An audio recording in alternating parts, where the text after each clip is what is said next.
So that particular song, Return to Love, I love the lyrics, and I'm going to share just in part what those are and then get into why I'm speaking these.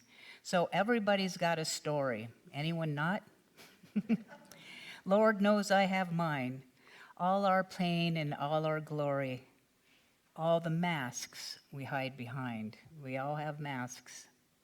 I'm standing here in wonder at my faith in things unseen, holding back or diving under. There is no in between. I love this. Everything's a lesson and everyone's a mirror. No matter where I am, but when my heart is open and my mind is clear, I know I can return to love.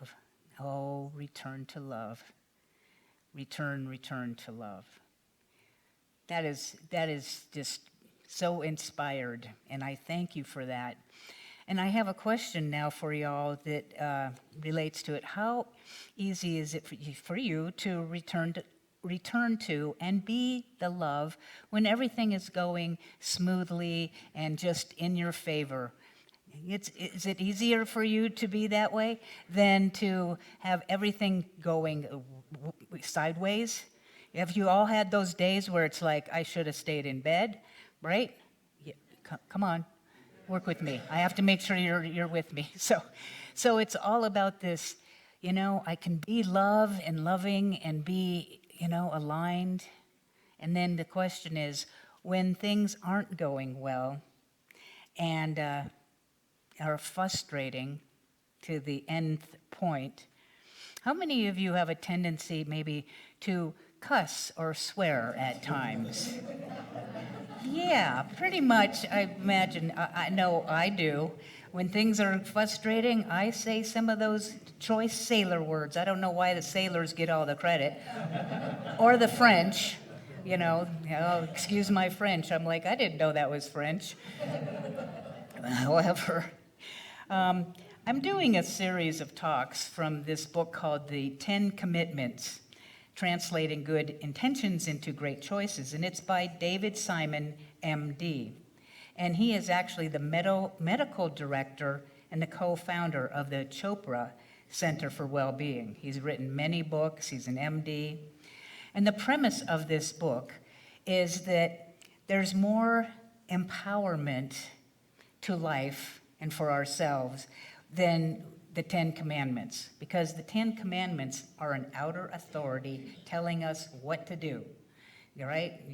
Thou shalt honor your mother and father, or you're not going to heaven. You shall not commit adultery, or you're not going to heaven. There's all this fear, and that you have to do something because somebody wrote it down and tells you to. However, his premise is that if we turn commandment into commitment, then we have the inner self authority. I have choice of how my life is going to be by making these wise choices. So today, we're looking at the first amendment. Well, commitment, agreement, no. It's, thou shalt not take the name of the Lord in vain. Thou shalt not take the name of the Lord in vain. And that we're turning into, I commit to acceptance. I commit to acceptance. Now, we'll give you a little explanation direct from David. He says, sometimes life goes the way we want it to, and sometimes it does not. When everything is flowing according to our ideas of how things should be, we feel in harmony with the environment and the universe. When there is a lack of alignment between what we want and how things are unfolding, we experience distress and disharmony. And when our frustration hits that boiling point, we may lash out with words and actions at the people around us or at God. The proscription is to not take the name of the Lord in vain, to not curse your circumstance, can be reformulated to commit to acceptance of the present moment. How many of you find it easy to accept things in the present moment? Right? There's a lot of murmuring, like, yeah, well, you know, I don't know that I could be accepting of all the things that happen in the world. And so I want to invite you to think of something or someone that you find it hard to accept. Are you having trouble with this, Alex? Just one thing that you find it challenging to accept, or someone. Now, the question is, why is it hard to accept that situation or person? Why? And you may share with some call-outs. Just, so why is it that you find a person or a thing, a situation, hard to accept? It's out of alignment? Because of how it makes you feel. Okay, good. Others? Because of lies. Because of lies, good. Because it hurts other people. Because it hurts other people. Because it's a reflection of yourself. Because it's a reflection of yourself. Well, there's a deep man in the back. He heard that line about everything. Everybody's a mirror. Any more?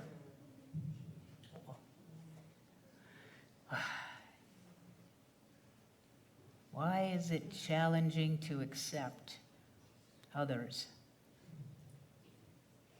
Because they're wrong.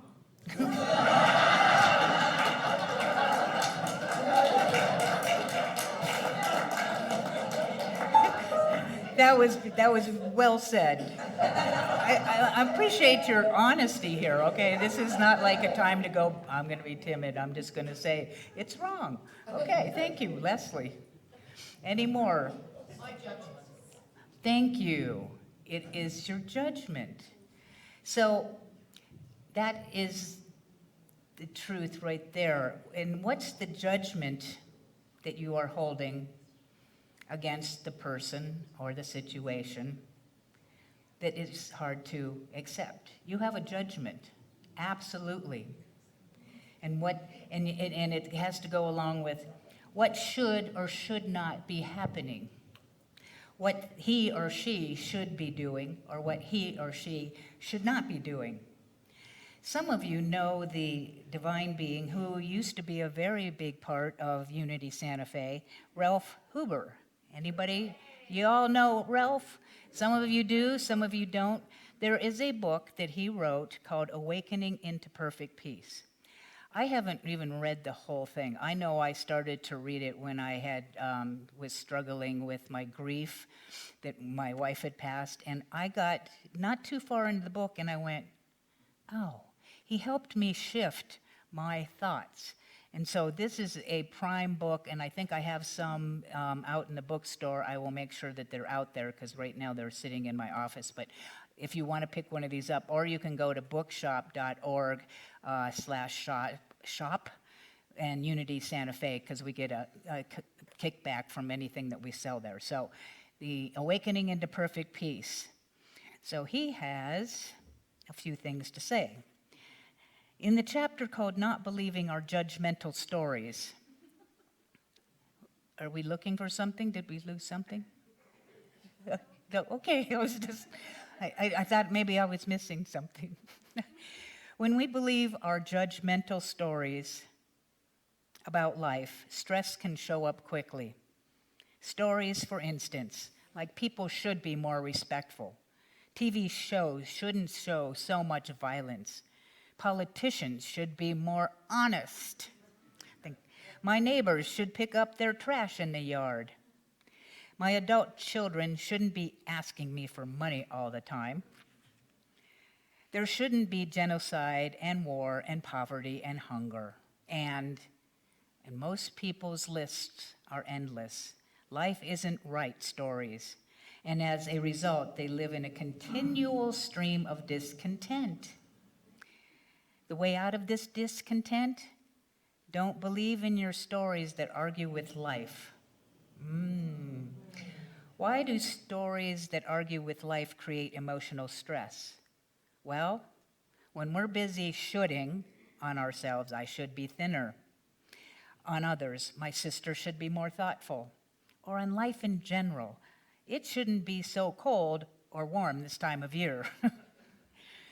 We are out of resonance with the very ground of our being, which is our true nature, which never takes issue with life. Your true nature never takes issue with life.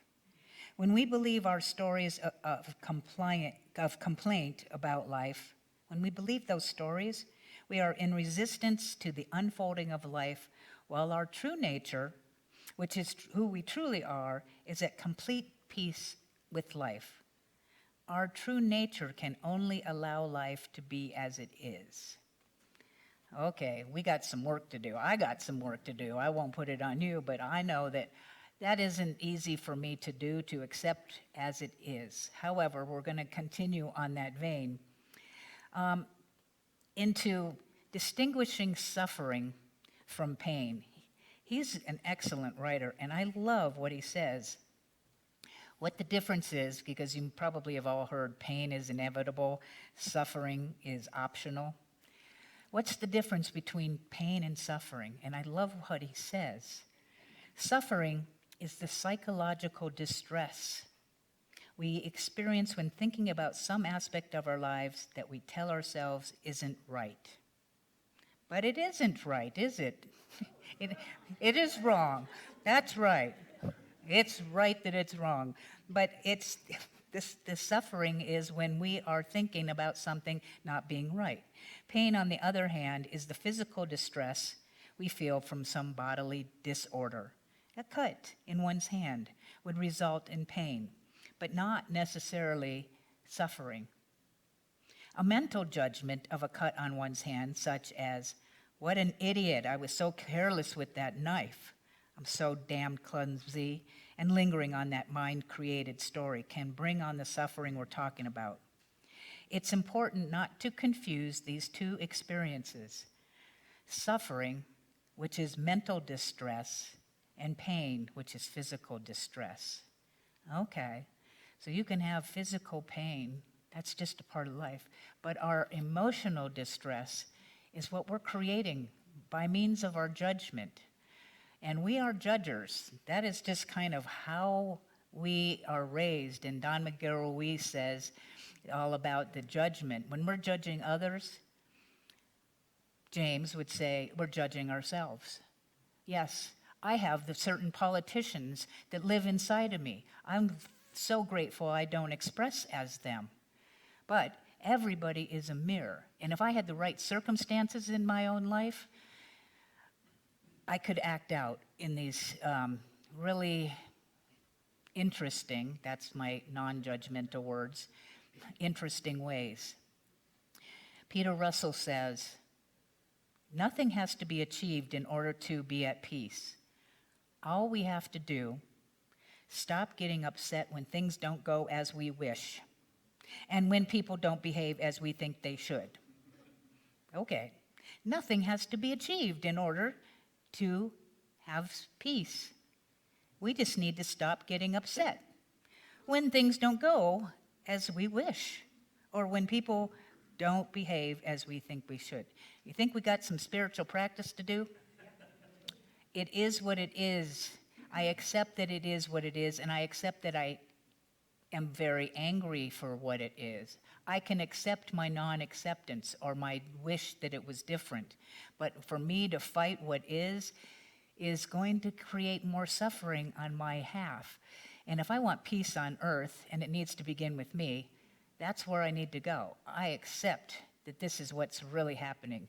Not to go, I don't want to see it. I watch the news this much, that's all I need. Enough to see what's going on. And yes, I feel my feelings. Trust me, I feel my feelings. I let my human self, acknowledge my human self, to express how I feel. And some cuss words might just happen to come out. And At the same time, then I need to give voice to the higher, my true nature, which is not judgmental. It's going, yeah, that's what's happening. Breathe. That's what's happening. I don't like what's happening. I accept that I don't like it. But I don't want to hide from the truth of what is going on. And I want to hide. I want to run away. I don't want to be where there's such distressful things happening. And I'm not going anywhere. I am staying here. I'm going to stand strong in what we know and what we believe. I have a reading from the Big Book, from Alcoholics Anonymous. This person writes, "At last, acceptance proved to be the key to my drinking problem. After I've been around AA for 7 months, tapering off alcohol and pills, not finding the program working very well, I was finally able to say, okay, God, it is true that I, of all people, strange as it may seem, even though I didn't give my permission, really am an alcoholic of sorts. And it's all right with me. Now what am I going to do about it? When I stopped living in the problem and began living in the answer, the problem went away. And from that moment on, I have not had any compulsion to drink. And acceptance is the answer to all my problems today. When I am disturbed, it is because I find some person, place, or situation, some fact of my life, unacceptable to me. And I can find no serenity until I accept that person, place, thing, or situation as being exactly the way it is supposed to be at this moment. Nothing, absolutely nothing happens in God's world by mistake." Do you question that? I accept that I question that. But until I could accept my alcoholism, I could not stay sober unless I accept life completely on life's terms. I cannot be happy. I need to concentrate not so much on what needs to be changed in the world as on what needs to be changed in me and in my attitudes. Shakespeare said, "All the world's a stage. All the men and women are merely players." He forgot to mention that I was the chief critic. I was always able to see the flaw in every person and every situation. And I was always glad to point it out. Because I knew you wanted perfection, just like I did. AA and acceptance have taught me that there is a bit of good in the worst of us and a bit of bad in the best of us, that we are all children of God and we have a right to be here. When I complain about me or about you, I am complaining about God's handiwork. God's handiwork is pretty interesting. That's all I got to say about that. Interesting. And he doesn't say that, but you know. I am saying that I know better than God. Isn't that?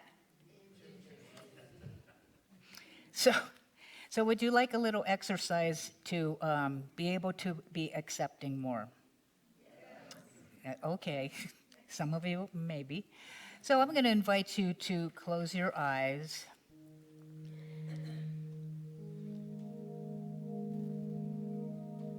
And as we stay open, we realize that there's some things that we may need to release in order to help us be more accepting and at peace. Old regrets and any excuses.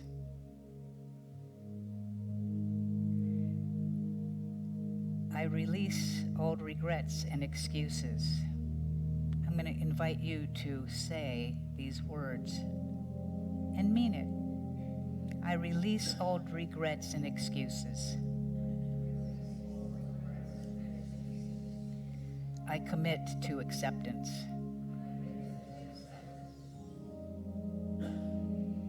And as we breathe, we feel the lightness. And another thing that I and we can release: the burning desire to have all of the answers. I invite you to repeat, I release my desire to have all the answers. and the need to know the answers to everything. I commit to acceptance, to not knowing. So we breathe as we are lightening up our inner consciousness. And now we are releasing the false hope of a pain-free life. And invite you to repeat, I release the false hope of a pain-free life.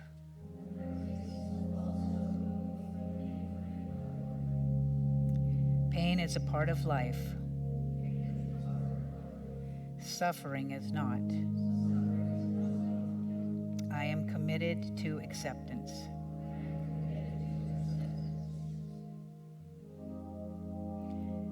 And now we're going to release obsessing over negative news. So I repeat, I release my obsessing over negative news. And together,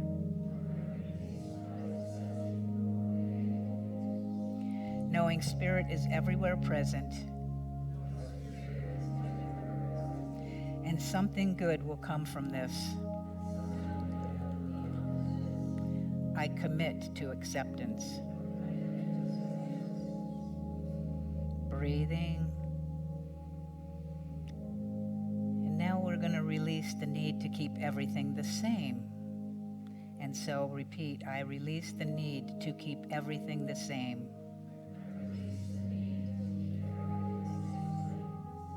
And I commit to acceptance.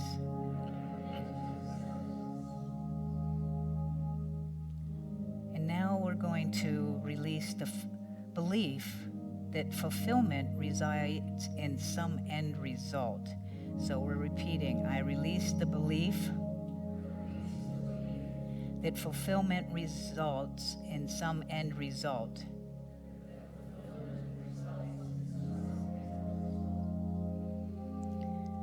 And so we breathe. Very good. And now I'm going to be sharing a final story from the 10 Commitments. So you may open your eyes if you wish.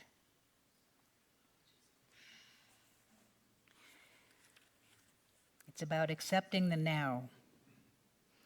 So David received a phone call from the Swamiji, who was in the coronary care unit at the Columbia University Medical School in New York City. And at 42, he was a very healthy vegetarian, very healthy, and he had a heart attack.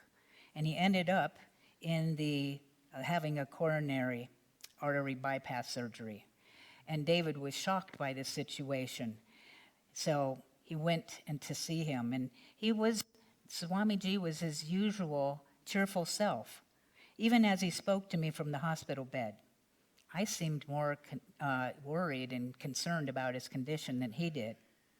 And I asked him why he sounded so happy. He said, in his sweet, lilting Indian accent, I'm having a most wonderful time. The doctors are very attentive. The nurses are so kind. They even bathe me. I'm served food several times a day, and I get to talk to the medical students who seem very interested in my life. I still was confused about his not being more concerned. He continued, this is how I live my life. I am deeply connected to a place of divinity within me that has no beginning or endings. Regardless of what happens, I know I am safe because the real me is not bound in time and space. The real me is in the world, but not of it.